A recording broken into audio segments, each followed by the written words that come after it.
Yo, you guys, this is Blacklist of the Abyss, and you're watching my review for Parasyte, aka Kiseijuu, episode 20. Alright, and this kind of went as expected.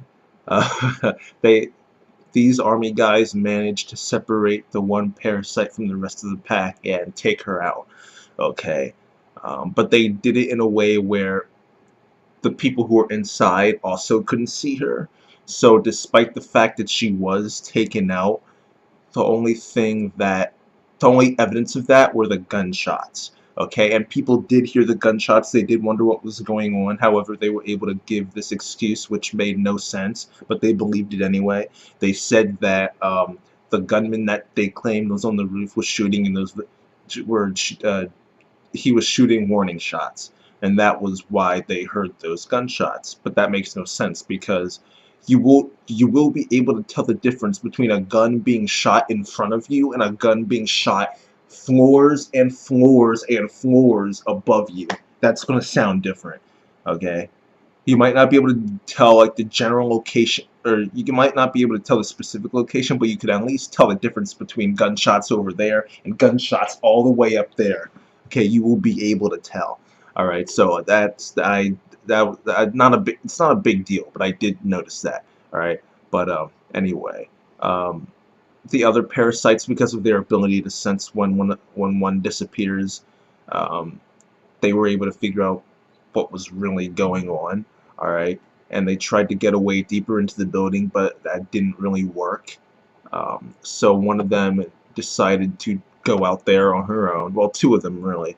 Two of them went out and tried to figure out how it is that they are able to actually differentiate between humans and parasites. And they did eventually find out it was the truck and everything. So they decide to walk, instead of walking in a straight line, they decide to walk side by side, so with a normal human, so that they just can't tell.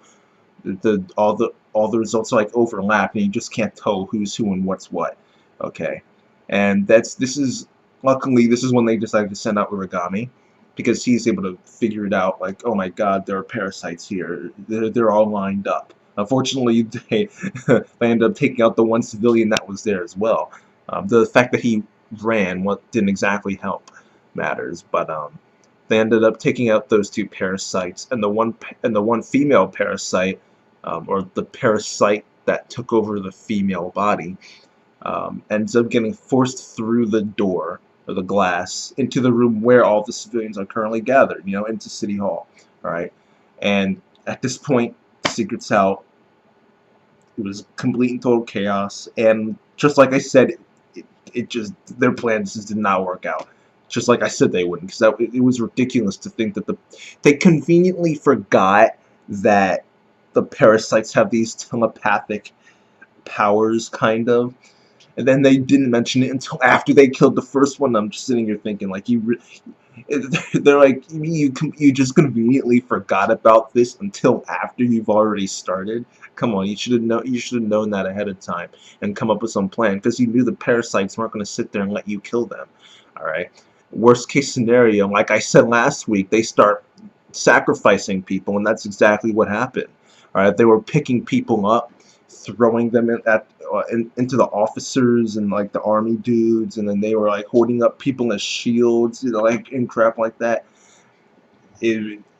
Quite a few innocent people got killed here. All right, but eventually Yamagishi came in and settled things and said, you know what? No, no, everybody on the ground right now. If you believe yourself to be human, then stay on the ground. If you stand up, we will assume you're one of the parasites, and you will be shot at. You will be killed.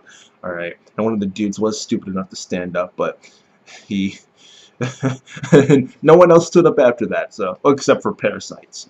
But anyway, you know who I felt bad for? I felt bad for the one dude who was used as a shield. But I also felt bad for the one guy who had the dead parasite just fall on top of him. That I felt so bad for that dude. I would have been freaking out. I would have been afraid too, because what if they weren't sure if the parasite was dead and they kept shooting and then the bullet hit you too? I would have been freaked out if that was me, man. I would have been freaked out. Oh man. That was like the worst part. Like, I obviously felt bad for the guys, like, and for the people that got shot. when they were actually human. But I definitely felt bad for that one dude, man. Yo, having a dead parasite just fall on top of you like that. At least it wasn't. At least it wasn't like stomach and like face first, and it was like back. It was his back, and that makes it a little bit better. Not really, but kind of. Like, man, I felt so bad for that dude. Oh man. Well, anyway, moving on. All right. Yamagishi gets a couple squads together and sends them after Hirakawa because him and the rest and most of the parasites took advantage of this chaos to get away and get further into the building like they were originally planning to do. Okay, and Hirakawa, this guy just straight up says, I don't really feel as though there's a point in running away anymore. They know we exist and they're going to be coming after us. Eventually we will have to deal with them, so it might as well be now. And we end up not seeing him again until the very end of the episode, which is when Yamagishi and his crew confront him. Alright? Now, Goto, on the other hand, this dude Goto, man, this dude kept himself busy, alright? We see the different squads going through and taking out random parasites, finding innocent people who ignored the evacuation and everything because they were, too busy enjoying each other. But we finally get to when Goto shows up, and Uragami sees this dude, okay, and he freaks out to the point where he just runs off, okay, which, the guy responsible for him is an idiot, or he chased after him, and he was legitimately convinced that Uragami was running off because this was his plan all along, and he wanted to escape, alright? Dude's a moron, alright? You should be able to tell. But this dude was legitimately afraid. That much should have been obvious. That's why he was screaming and everything when he left. All right. Then when you catch him, he's saying to you, like, that guy really looked human to you. At that point, you should realize he was running because he was afraid of that parasite. Because he was afraid of that parasite. Okay. And the only time you've seen him freak out like that, is when there were multiple parasites in one place. All right. When they were all lined up. Alright, but now he's freaking out like that over the one guy, which should tell you that maybe, just maybe, this guy is dangerous to the point where he has multiple parasites inside one host. Especially since you already know that Goto exists. Shinichi told you, alright? So you already know that there is a guy out there with multiple parasites inside of him. Like, I understand that when you're actually in the situation and your adrenaline's pumping, you're not going to be thinking 100% clearly, but still, like, when Uragami told him, like, did that guy really look human to you? At that point, he should have realized what was going on instead of pointing a gun at him, picking him up, and saying, "We're going back there." Like, what? Like, that dude's just not very smart. Okay, he's just not very smart. Okay, but Goto, this dude, Uragami and the one guy left the soldiers behind. The soldiers could have just taken the opportunity. As soon as they saw Uragami yell and scream and start to run away, they should have been shooting, because they should have known, like, this guy's afraid of this dude. Maybe, like, this guy is probably a parasite. They should have just started shooting right then and there, but they didn't. And what was worse than that? Okay, what was worse than that is Goto actually told these guys, "Follow me. We'll do this in a bigger area." And they actually did it. If you didn't want to shoot him as soon as Uragami left, then at the very least you should have shot this guy as soon as his back was turned and he started to walk away. And I mean, granted, the ending still would have been the same. They still would have gotten decimated, all right? But still, like, these dudes just said, "Okay, I guess we'll follow you. Why not?" Like, what? that just goes beyond common sense. Like, I cannot fathom what was going through their minds when all 5 of these dudes just decided we are going to follow the homicidal maniac and go to his realm, the place where he wants us to be. I just cannot fathom what was going through their head and what made them make that decision instead of just shooting. But they did it. They followed him into that big room, and then they decided to shoot when he was all good and ready. in which case obviously he didn't do anything. He absorbed all the rounds and fired them right back. He didn't even bleed, this dude. Alright, so that's clearly Goto is just on another level compared to the other parasites. Um, as far as next episode goes, we've still got Goto lying around there, Origami and the other stupid dude. They're going to be heading back to that place at some point probably, so I wouldn't be surprised if the two of them get taken out by Goto. Though Goto, will he view? Oh, he might view Origami as a threat because he can tell them apart. But like, will he view them as big enough threats to actually kill them? Probably. Not the one dude with the gun. Not him. Well, yeah, probably. If he actually tries and shoot. If he doesn't do anything, then Goto probably won't kill him. But if he does actually try and shoot, then he's dead. Origami might be taken out just because he has the ability to tell them apart. But at the same time, he might be spared just because he's clearly afraid and not willing to do anything to them. So, Goto doesn't seem like the person who kills for fun. He kills in order to learn. Kind of. Like, he's in it for the thrill, but he doesn't get not really. He kills because he gets something out of it, but he's not going to get anything out of killing Origami because he's not going to get a challenge or information or anything really. That's what I'm trying to say. So there's really no need for him to kill Origami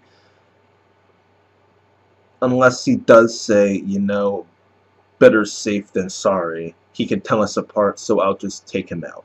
Alright, but there's that. Then we also have to think about how, other than Goto, there's also Hirakawa who's roaming around there. Not roaming around, he's just standing one place waiting for Yamagishi and them. Alright, so there's that. Plus Shinichi hasn't done crap. He has not done a single thing. He's just been sitting around the whole time. Okay, so maybe he'll be involved, I don't know.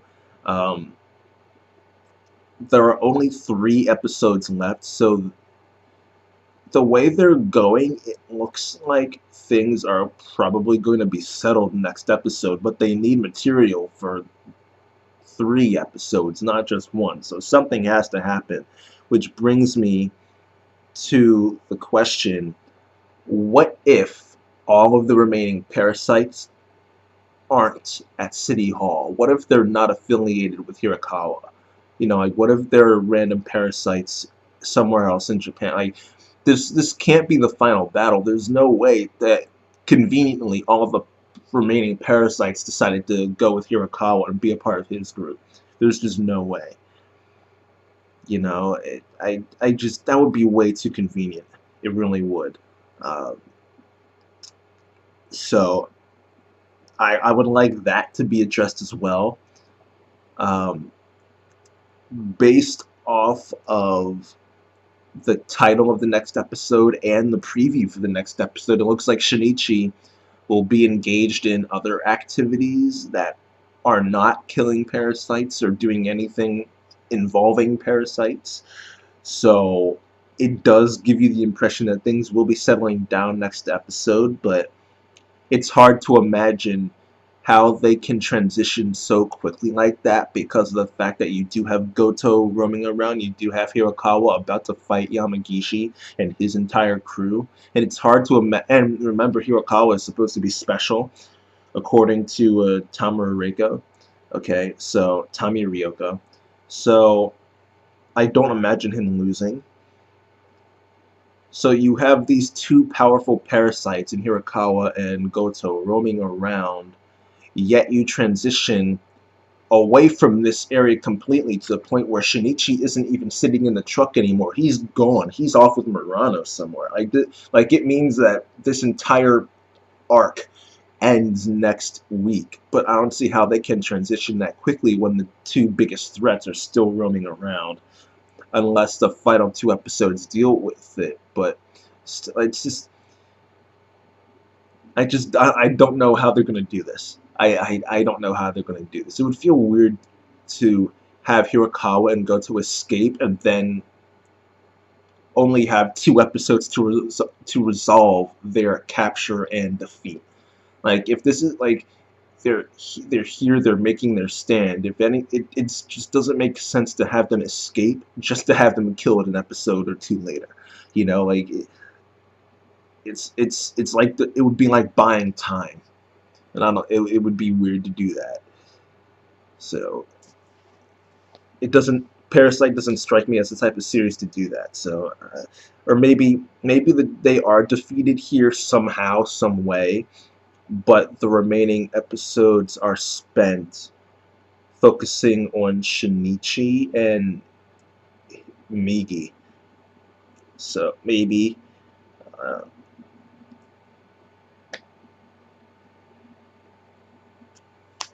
uh, I did have that prediction a while back involving Akihiko and Yuko becoming parasites or being killed. Um, maybe that'll be part of it. They Hirakawa and Goto, or at least one of them, are caught off guard and they attempt to escape. Yeah, maybe it's that. Maybe it's not that they successfully escape. They're only attempting to escape because they've been caught off guard to the point where they're actually on the verge of losing. So this is their like last-ditch effort to try and save themselves, and then it ends in them trying to take humans hostage or something. Like, I don't know. Maybe I don't know. I don't know. I'm just going on and on and on. Clearly, I have a lot of questions after this episode. Okay, they will be answered. It's just a matter of whether or not the answers are good. But yeah, I'm just rambling and going on and on at this point. I'll just end the video here. Overall, I will give this episode an 8 out of 10. I thought it was a solid, good episode. Kind of disappointing for Shinichi to not be involved at all, but it's understandable, seeing as though he doesn't want his secret to get out.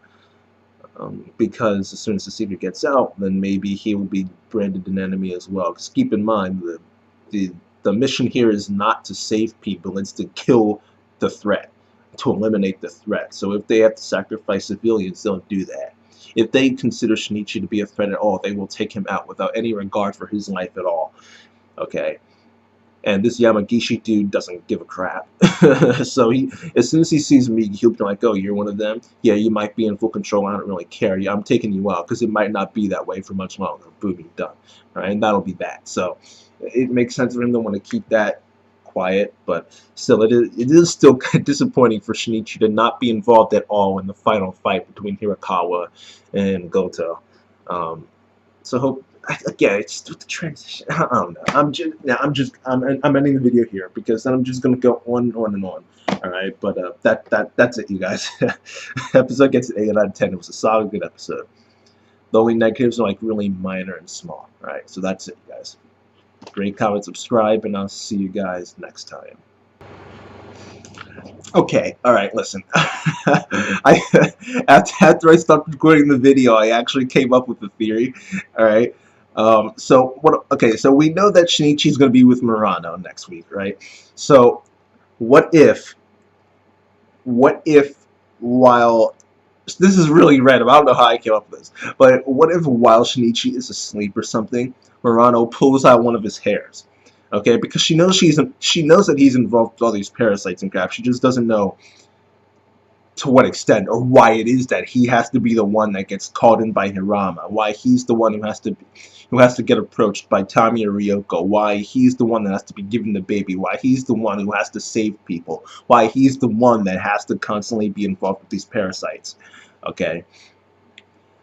So maybe she gets curious and pulls out one of his hairs while he's asleep, and then that ends up connecting to my theory from before, from like weeks and weeks ago, about how when Migi saved Shinichi after he got stabbed, he had to spread himself throughout Shinichi, which sounds weird, but whatever. And the cells, Migi said it was possible for his cells to reach Shinichi's brain, however, they wouldn't be strong enough to actually take him over. Right, but maybe those cells will end up changing his hair from being non-parasitic to being parasitic, so that maybe right now when someone pulls out his hair, nothing happens. All right, like when Kana did it. Okay, but maybe later down the road, for instance, here in this situation, if Murano were to pull out one of his hairs, maybe then it would become parasitic. So maybe we could have like a tragedy of some sort where Murano ends up turning Shinichi into Yamagishi or to Hirama or to just the cops in general, and then he gets branded a threat, and then he ends up having to decide whether or not to fight and reveal himself, like try and make them believe that he's on their side or whatever. Okay, so I think it would be really interesting if things went that way. It really would. All right, if Murano ended up turning on Shinichi because she wasn't sure whether or not to trust, like that would be crazy. That would be crazy, wouldn't it? Like that'd be insane. Yo, I want to see it happen now. I want to see it happen now. It'd be really messed up. Be a really messed up thing to do, to keep these two apart for so long and have them go through so much, and then they finally overcome everything, and then she betrays him in the end. That would be crazy. But I want to see it now. I want to see it now. If anything, just so that all these theories I came up with actually have some type, are actually worth it. For these theories to actually be right, especially that one with the hair. If nothing comes of that, then I'm gonna be mad. All right, because why end up bringing up this idea of Migi's cell spreading to Shinichi and making it to his brain if you're not going to do anything with it? You know, why say that? Or why not just say that his cells are stuck in like his chest area? Oh no, then because you can't have like the super strength and reaction speed or whatever. But why do they have to go to? Oh no, if they can go to other places, they can go to the brain as well. So maybe.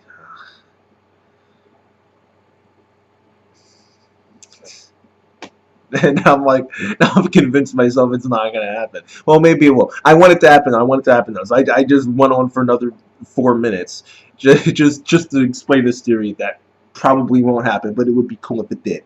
Not really. It would be tragic if it did, but in that sense, it would be cool if it did because I would have predicted it. All right. So that's it though. That's it for now. I'm done now. All right. So that's it, you guys. Rate, comment, subscribe, and I'll see you guys next time.「